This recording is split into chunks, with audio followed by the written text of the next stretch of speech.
We live! Hey! Delivery. Oh, look, it's Cam. Cam is here with Oodle Noodle. And he's wearing a banana costume. As always, Nation Talks brought to you by our friends at Oodle Noodle. Go see them. Go follow them at Oodle Noodlegram. Go do it right now on Instagram. They're making funny Halloween photoshops as we speak. Hello, everybody. Happy Halloween. The boys are here. They're dressed up. Chris is a hot dog. Sexy hot dog. Dan's thinking Arby's. El Taco Evano.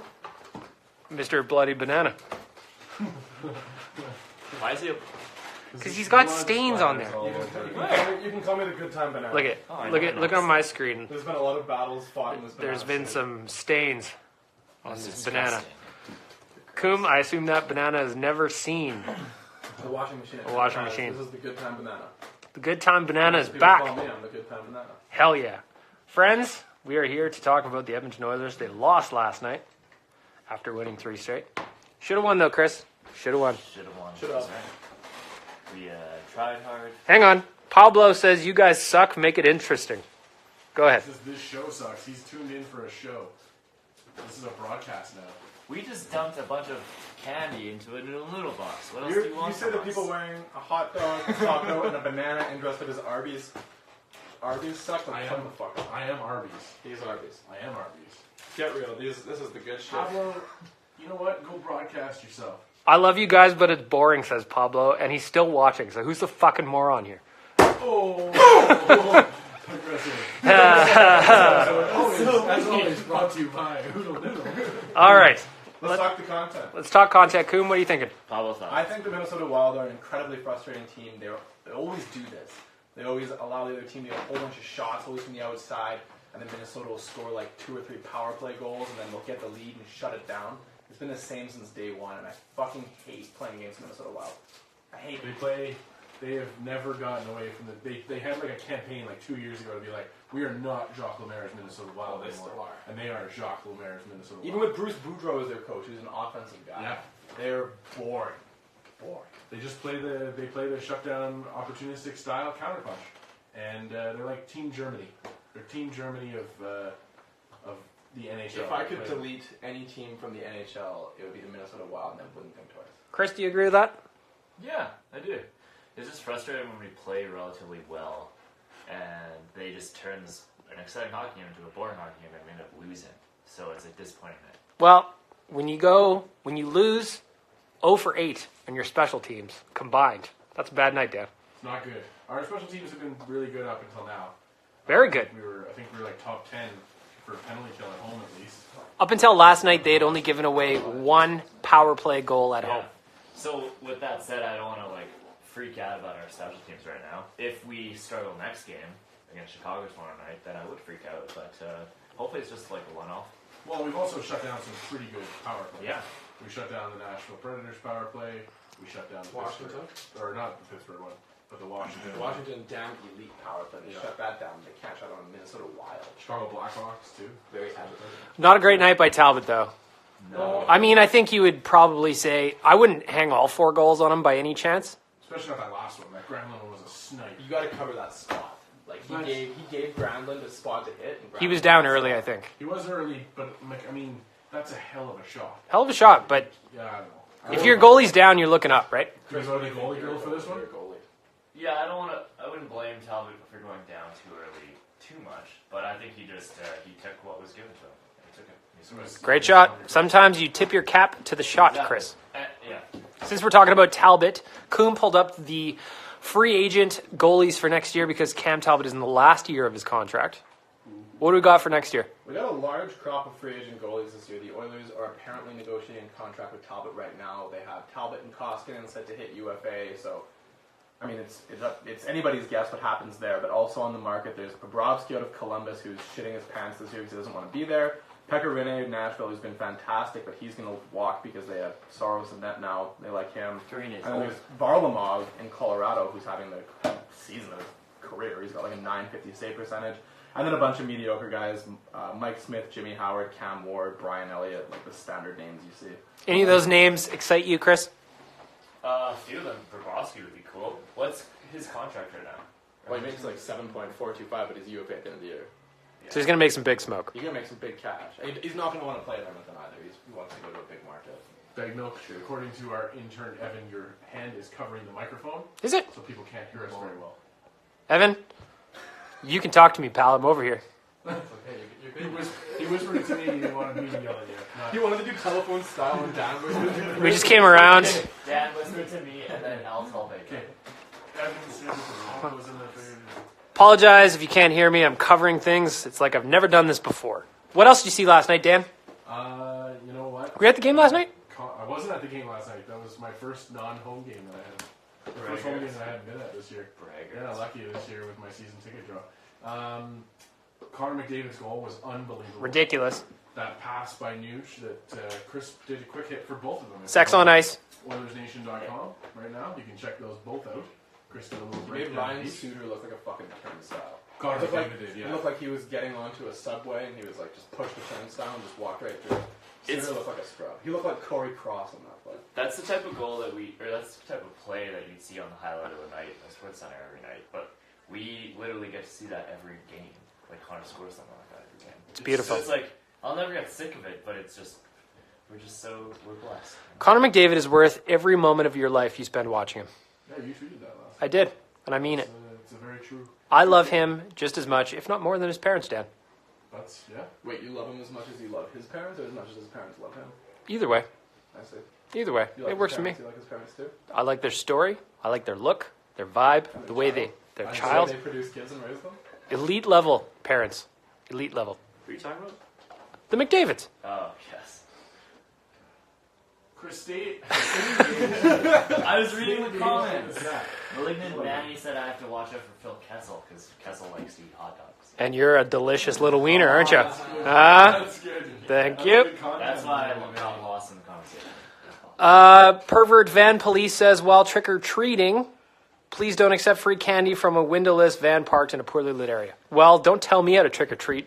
Is that what he's going to be Is doing? that what Pervert Van Police has that username for? Is to just warn people about pervert vans? I'm Yes. researching just. That's a really nice PSA for everybody because that's the last thing you want to be doing is getting canned out of a van. Please, if you're going trick-or-treating tonight like Chris and I are, go only to houses, not to vans. You Okay. do not want to get canned out of a van. Cam, you brought up the line combinations a little bit earlier. I did. You mentioned that one Jesse Puljujärvi looks like he's back in the line rushes. He's back in the mix. The Oilers weren't going to bring him back until they lost again. So if they went undefeated for the rest of the year, he was never seeing the ice again. But Puljujärvi's found himself back in the mix. But the worst part about this is Greg Caggiula's found himself on the top line. So Todd McClellan's been talking about accountability. Meanwhile, Caggiula had himself a horrendous game yesterday. Well, the one sequence specifically where he gets bumped up to the top line, then takes a penalty immediately, which caused the Granlund goal, which ended up winning the game. So, yeah. So now they have Caggiula out there playing with Nugent Hopkins and McDavid. It's I think he's just a placeholder because Ratty was also taking spins on the first line with Nugent and David, and I think Caggiula's just placeholder there until Ratty returns, and then once he does, Caggiula will get scratched. You think Caggiula will be scratched for Puljujärvi? Yeah. Dan? I hope so. If Puljujärvi goes on, who comes out? Caggiula. Caggiula. Yeah. Caggiula? At least for a game, Evan? at least for a game. based on last game, that's who it should be. Like who else? Could be Strome based on the last game too. Though. Strome's never coming out though because of his position and blah blah blah. Cassian could be in and out too. How did Cassian play last night? He was all right. Yeah. He was all right. He didn't stand out, but he did. Anch6670 says, comment on the Oilers' power play from last night. My comment, gross. That's Also the, gross. That's the Minnesota Wild style of PK though. Like they are super hyper aggressive, and the Oilers have just never had an answer for that for the last 12 years.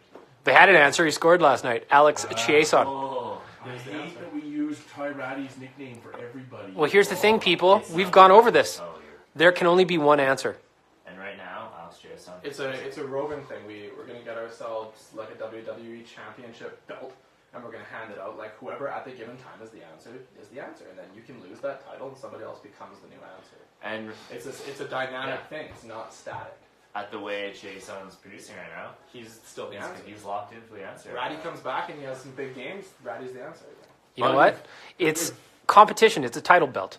You can't just accept the position for a lifetime. That's not how it works. We talked about maybe giving Koskinen the answer belt. After the way they It's played close. against Nashville, Yeah. because man, they came out guns a-blazing with Koskinen and net, and I thought, man, maybe Koskinen's getting them all fired up. He's in the dressing room, banging on the wall, getting everybody excited. We have to give Matt Benning a little bit of credit though, because he did aim that shot to go right off of Chiasson. The Chiasson went to the net, which a lot of guys on the team don't do. I gotta give Matt Benning some. You zooming in on the. This is for Malignant Manny, who's asking if that's an Arby's hat or a Schmeckel. Okay, all right. That's for you, Malignant Manny. Did he actually use the word schmeckel? No, Or is that he. your translation? That's my I was translation. Someone else uses the word schmeckel. Side note, Pervert Van Police, his whole Instagram account is just a bunch of pictures of pervert vans. You believe that? That's why he's the police Yeah. of the Vans. I'm so confused. What else you got, Dan? What else going on? I don't know. What else do we want to talk about? Ed, I think Eldon Thomas. LT Thomas wants to know when they play Koskinen next. I don't know. The question was we were talking about maybe playing them against Chicago.